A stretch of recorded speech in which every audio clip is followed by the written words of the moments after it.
We are live in Surfside, Florida tonight, continuing our coverage.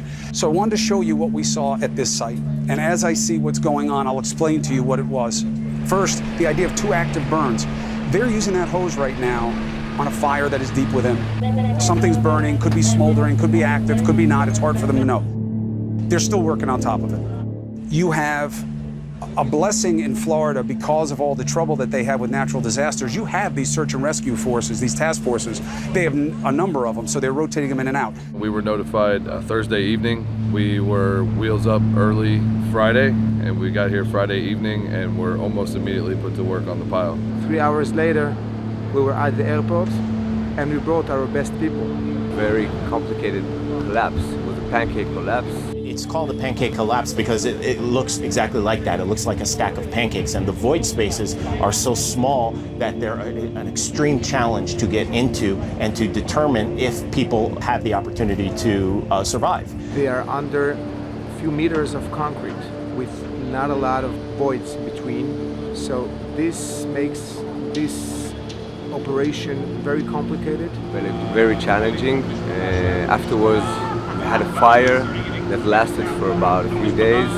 It was an overwhelming sight when we arrived to see not only the collapse, but additionally that amount of fire in there was kind of it was almost a gut punch. We had the weather condition, which gave us a lot of pauses in our work. And afterwards, of course, there's the rescue challenging itself, finding the people.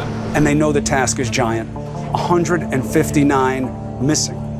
I wanted you to see that. I also want you to see a piece of footage of what the work actually looks like in real time, of where they are, how they separate layers. They call it delayering. When you look at the volume of material, it takes a long time to penetrate that volume of material. And what we're doing is we're essentially cutting slabs, lifting them out, penetrating, searching, cutting another slab, lifting it out, penetrating, and we're going to do that at each layer until we have largely searched many of the void spaces that exist. And even in a pancake collapse, void spaces do exist. You have all of these parts of the building on top of each other. What was 100+ feet is now somewhere about 40 or 50.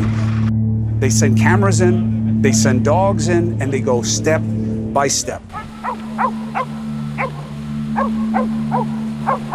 Human remains detection dog. The barking is her alert to indicate that she is in odor. And how did that make you feel listening to her bark? We don't have any buzzes down here. Sad. Makes me sad.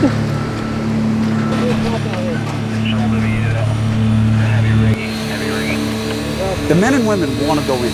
I watched the conversations. These are the men and women who run into that scenario that scares us to want to stay away.